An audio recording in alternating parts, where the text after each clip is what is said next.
அனைவருக்கும் வணக்கம். தினம் ஒரு திருக்குறள். பொருட்பால் நட்பியல். அதிகாரம் 91. பெண்வழிச் சேரல்.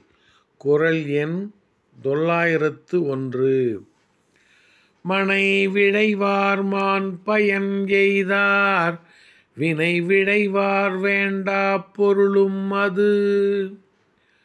மனை விழைவார் மாண் பயன் எய்தார் வினை விழைவார் வேண்டாப் பொருளும் அது. தன் மனைவியின் விருப்பப்படியே வாழ்கின்றவன் சிறந்த பயன்களை அடையமாட்டான். தன் கடமையை செய்பவர் வேண்டாத பொருளும் அதுவே. தன் மனைவியின் விருப்பப்படியே வாழ்கின்றவன் சிறந்த பயன்களை அடையமாட்டான். தன் கடமையை செய்பவர் வேண்டாத பொருளும் அதுவே. குறள் வழி நடப்போம், வாழ்வின் உன்னத நிலையை அடைவோம். நன்றி, வணக்கம்.